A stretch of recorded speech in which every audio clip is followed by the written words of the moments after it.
Olá, estudantes! Eu sou o professor Expedito e esse é o nosso intérprete Hermes. E hoje nós vamos estar falando, na nossa quinta aula do Enem de 2021, não é? Sobre algumas habilidades. A EM 13 MAT 307, empregar diferentes métodos para a obtenção da medida da área de uma superfície, reconfigurações, aproximação por cortes e etc. E deduzir expressões de cálculo para aplicá-las em situações reais, como o remanejamento e a distribuição de plantações, entre outros, com ou sem o apoio de tecnologia digital. E a outra habilidade é a M13 MAT 103, interpretar e compreender textos científicos ou divulgados pelas mídias que empregam unidades de medidas diferentes, grandezas e as conversões possíveis entre elas, adotadas ou não pelo sistema internacional, como as de armazenamento e velocidade de transferência de dados ligadas aos avanços tecnológicos. A última habilidade é a M13 MAT 301, resolver e elaborar os problemas do cotidiano, da matemática e de outras áreas do conhecimento, que envolve equações lineares, simultâneas, usando técnicas algébricas e gráficas, com ou sem o apoio de tecnologia digital. E a nossa primeira questão de hoje é a questão 148, que diz o seguinte: o dono de uma loja pretende usar cartões imantados para divulgação de sua loja. Então, aqueles cartõezinhos imantados. A empresa que fornecerá o serviço lhe informa que o custo de fabricação do cartão é de 1 centavo por centímetro quadrado e que disponibiliza modelos tendo como fáceis úteis para impressão um triângulo equilátero de lado 12 centímetros, um quadrado de lado 8 centímetros, um retângulo de lados 11 e 8 centímetros, um hexágono regular de lado 6 centímetros, um círculo de diâmetro de 10 centímetros. O dono da loja está disposto a pagar no máximo 80 centavos por cartão. Ele escolherá, dentro desse limite de preço, o modelo que tiver a maior área de impressão. Use 3 como aproximação para π e use 1,7 como aproximação para a raiz de 3. Nessas condições, o modelo que deverá ser escolhido tem como face útil para impressão 1 triângulo, um quadrado, um retângulo, um hexágono ou um círculo. Então, questões desse tipo não tem meio da gente chutar, né? O jeito é fazer a conta mesmo. Aqui não tem uma dica, não. A dica é você fazer as contas.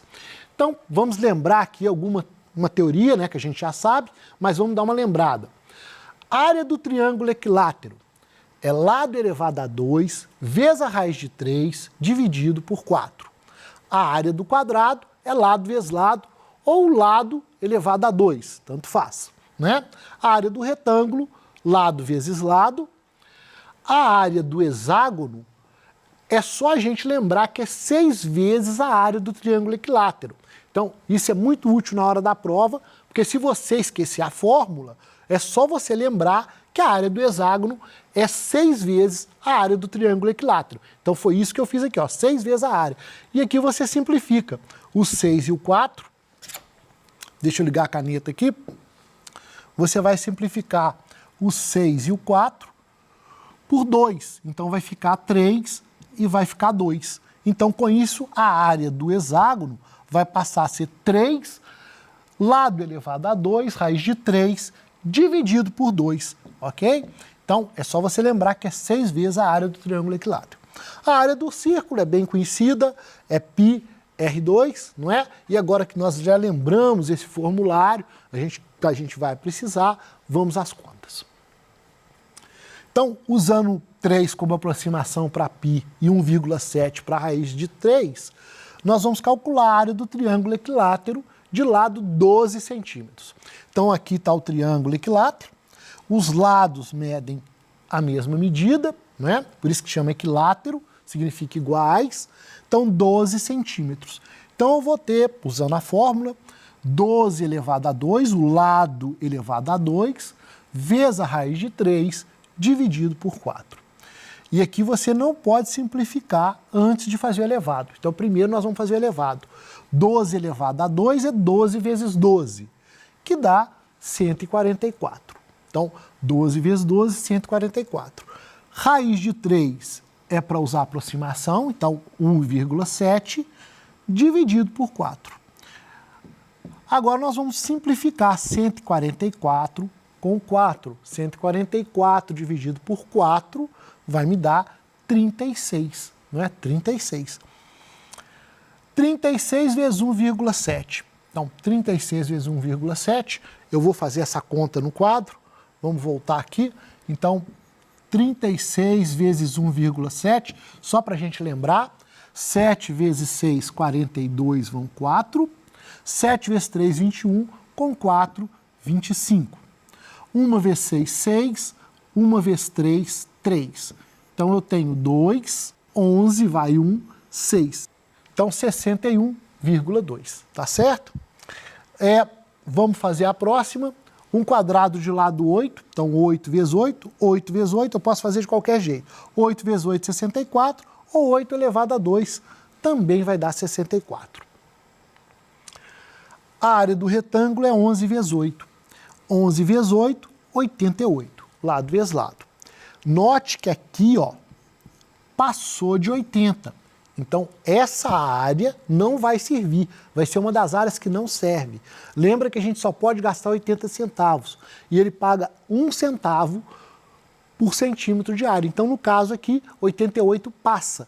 Então, não vai servir. Mas daqui a pouco nós vamos ver isso. O hexágono regular, estou insistindo nessa questão. Se você não lembra a fórmula do hexágono, é 6 vezes o triângulo equilátero. Então, 6 vezes lado elevado a 2, raiz de 3 sobre 4. Essa é uma fórmula muito importante, cai muito em quase todos os vestibulares, então é importante que você guarde essa fórmula. Então, L raiz de 2, L elevado a 2 vezes raiz de 3 sobre 4 é a área do triângulo equilátero. Como é um hexágono, são 6, então vezes 6. Simplifica, aqui vai dar 3, aqui vai dar 2, e nós vamos então ter 3 vezes o valor do lado elevado a 2, vezes a raiz de 3 dividido por 2. 6 elevado a 2, 6 vezes 6, 36. E aqui, de novo, não é? A gente pode simplificar e deve simplificar. Então, 36 dividido por 2, eu vou ter 18. E aí eu farei 3 vezes 18 vezes 1,7. Então, quando eu fizer essa conta, vai dar 91,8. E tem sempre aquele questionamento, né? Ah, Expedito, não é mais fácil multiplicar e depois dividir? Nesse caso, não. Porque você vai ter uma multiplicação com vírgula, vai ter que igualar a vírgula para fazer a divisão, não vai ficar uma conta muito simples de ser feita. Então, sempre numa fração que você puder simplificar, simplifique. Sempre faça essa opção. Então, 36 por 2, 18, aí sim, 3 vezes 18 vezes 1,7, você vai achar 91,8, ok? E a do círculo é um outro detalhe. Normalmente, em todo concurso, o que vai ser dado para você é o diâmetro. Mas a gente nunca faz conta com diâmetro, a gente faz conta com raio. E o raio é a metade do diâmetro. Então eu tenho 5 centímetros para cá, 5 centímetros para cá. Então lembra que na hora de fazer a conta, a fórmula, né, ela vai usar o raio. Então é necessário você ter o raio e não o diâmetro. Então toda prova que tiver círculo, cone, esfera, a maioria dos corpos redondos, você vai ter aí que ter muita atenção com isso. Se o exercício está lhe dando o raio ou se o exercício está te dando o diâmetro. No caso aqui, ele está te dando o diâmetro. Então, você tem que dividir por 2 e vai ter que o raio é igual a 5 centímetros. Então, vamos para as contas. Π, ele falou que é para aproximar para 3, então 3 vezes, o valor do raio é 5, 5 elevado a 2. 5 vezes 5, 25, e 25 vezes 3, 75. Então, nós temos aí que a área do círculo é 75. E o que aconteceu? O que nós achamos aí, né? Nós achamos que no triângulo deu 61,2, no quadrado 64, no hexágono 91 e no retângulo 88. E eu coloquei de vermelho o hexágono e o retângulo, por quê? Porque lembra que ele falou no exercício que ele não vai pagar mais de 80 centavos, ou seja, a área não pode ser maior do que 80. Então, aqui passou de 80, aqui passou de 80. Então, não serve. E das 3 áreas que podem, qual é a maior? Das 3 que podem, é a de 75. Então, eu vou ter o círculo. Isso é muito comum em exercício, a pessoa pedir, colocar um parâmetro que a gente fala. O que é o parâmetro? Não pode passar de tal valor ou não pode ser menor que tal valor. E a gente tem que ficar atento a isso, porque senão a gente responderia que a maior área seria a do hexágono, só que o cliente não vai pagar, tá certo? Então, muito cuidado com esses parâmetros aí para você não responder errado. Não basta só fazer a conta e achar um número. É preciso que você entenda o que está sendo perguntado, tá bem? Então, uma questão aí legal. A nossa segunda questão é a questão 149. A relação de Newton-Laplace estabelece que o módulo volumétrico de um fluido é diretamente proporcional ao quadrado da velocidade do som em metro por segundo no fluido e a sua densidade em quilograma por metro cúbico com uma constante de proporcionalidade adimensional. Nessa relação, a unidade de medida adequada para o módulo volumétrico é quilômetro elevado a menos 2 vezes segundo a menos 1, quilômetro a menos 1 segundo a menos 2, quilômetro a menos 5 segundo elevado a 2, quilo a menos 1, metro elevado a 1, segundo a 2, quilo a menos 1, metro elevado a 5 segundo a menos 2. Bom, e aí é uma questão simples e basta a gente ter alguns cuidados. Ele fala que o módulo volumétrico é o quadrado da velocidade, então você vai escrevendo módulo volumétrico igual ao quadrado da velocidade. E ele fala que a densidade, então vezes a densidade, é diretamente proporcional, vamos dar a cor da caneta aqui, é diretamente proporcional, quer dizer que é vezes, tá? Tá tudo na mesma linha, a densidade, e também é diretamente proporcional a uma constante. Então tá tudo multiplicando, diretamente é isso. Se ele falasse inversamente, você ia colocar dividindo. Por exemplo, inversamente proporcional a constante, então a constante está aqui embaixo. É isso que quer dizer diretamente e inversamente proporcional. Né? Então, como tudo é diretamente proporcional, vai estar tudo multiplicando. E aí você vem escrevendo o que precisa. Né? A velocidade é metro por segundo, então metro por segundo elevado a 2. A densidade é quilo por metro cúbico, né? Então é quilograma por metro cúbico, então quilograma, metro elevado a 3. E a proporcionalidade, a gente tem que lembrar que ela é adimensional. O que quer dizer adimensional? Que não tem dimensão. Então você não vai colocar nada aqui escrito aqui. E uma vez que está dessa forma, nós vamos passar então o que está no denominador com expoente negativo, só isso. Então vamos lá, ó. Metro elevado a 2, segundo elevado a 2, só que como está embaixo eu vou colocar menos 2. A mesma coisa o quilograma, está em cima, permanece, e aqui está metro elevado a 3, então eu vou colocar metro elevado a menos 3. E note que eu tenho metro aqui e metro aqui. Então eu vou colocar aqui o metro, não é? 2 menos 3 menos 1. Segundo elevado a 2 quilogramas. Uma vez feito isso, essa parte aqui ó, que nós fizemos, eu vou olhar para as respostas e ver quais são as medidas que estão na frente e quais que estão no fundo.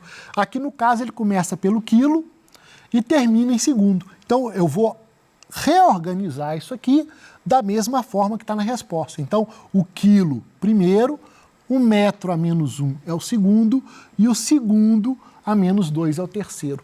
E aí eu procuro a minha resposta correta. Então, nesse caso, a resposta correta é a letra B. Então, também é uma coisa muito comum de você fazer, é ter que reorganizar aquilo que você achou.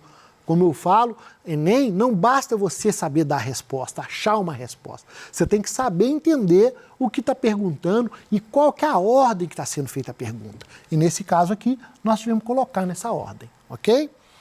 E vamos para a nossa última questão, a questão 150. Uma pessoa pretende viajar por uma companhia aérea que despacha gratuitamente uma mala com até 10 quilos. Em 2 viagens que realizou, essa pessoa utilizou a mesma mala e conseguiu 10 quilos com as seguintes combinações de itens.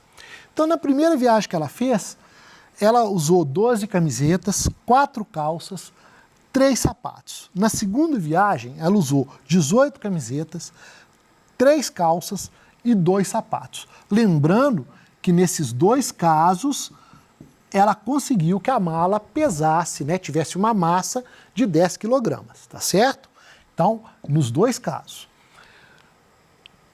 Para ter certeza que sua bagagem terá massa de 10 quilos, ela decide levar uma mala com 2 calças, 1 sapato e o máximo de camisetas, admitindo que itens do mesmo tipo têm a mesma massa. Qual a quantidade máxima de camisetas que essa pessoa poderá levar? 22, 24, 26, 33 ou 39? E, de novo, não dá para ficar chutando. Nós vamos aí para as contas. Então, vamos lembrar o que acontece. Ela quer levar o máximo de camisetas. Então, eu coloco X camisetas, 2 calças, 1 sapato. E isso tem que pesar 10 quilogramas, ok? Na primeira viagem, ela levou 12 camisetas, 4 calças, 3 sapatos e também deu 10 quilogramas. Na segunda viagem, 18 camisetas, 3 calças, 2 sapatos, e isso também deu 10 quilogramas. Com isso eu tenho um sistema e eu posso reescrevê-lo da seguinte maneira, não é? X é o que eu quero, camiseta, mais 2 calças jeans, por exemplo, mais um sapato, e aí você só reescreve, reutilizando apenas uma letra. Pode usar X, Y e Z também, não tem problema nenhum. E aqui no lugar desse X você colocaria um A, por exemplo. Então você podia colocar X mais 2Y mais Z, por exemplo. É a mesma coisa, tá ok? A letra aí não importa. E como que a gente vai resolver isso? A gente vai eliminar a primeira linha. Para fazer isso, nós vamos multiplicar a segunda linha por menos 3. Então, a primeira linha por menos 3 e somar com a segunda. Com isso, eu vou fazer a mesma coisa na terceira linha. Então, vamos fazer, ó, menos 3 vezes x, menos 3x, mais 12c. Depois, menos 3 vezes 2 vai me dar menos 6, mais 4, menos 2. E aqui que está a mágica. Menos 3 vezes 1, menos 3. Com mais 3, 0. É exatamente isso que eu quero. Eu coloco menos 3 para esse S aqui virar 0. A mesma coisa na última linha, só que agora eu vou colocar menos 2. Então vai ficar menos 2x mais 18, menos 4 mais 3 dá menos 1, e menos 2 mais 2 dá 0. E agora eu faço a mesma coisa na última linha, né? Menos 2 vezes 10 menos 20, com mais 10 menos 10, ok? Então, acabei essa parte, eu vou fazer a última. Então, nesse lugar aqui, eu vou pensar num número multiplicado aqui, que vai me dar mais 2. Então, vai ficar menos 2. E aí eu vou fazer a linha 1, menos 2 vezes. Então, menos 3 mais 4, 1. 12 menos 36, menos 24. 2, menos 2 mais 2, 0. Menos 20 mais 20, 0 também. E com isso, eu digo que essa parte aqui, ó, é igual a 0, porque a camiseta é o que você precisa. Então, ela não vai ser 0, vai ser 0 isso aqui. Então, x menos 24 é igual a 0, isso implica que x é 24. Então, quantas camisetas, não é, essa pessoa vai levar? Essa pessoa vai levar 24 camisetas para a viagem. E é dessa forma que ela fez aí, né, o que ela tinha que fazer. Então, Então ela chegou aí em 24 camisetas, ok? E hoje nós vimos a medida da área de uma superfície, arredondamentos, unidades de medidas, sistema de equações lineares, tá? Essas foram minhas referências. Meu muito obrigado e até a nossa próxima aula. Um forte abraço para vocês.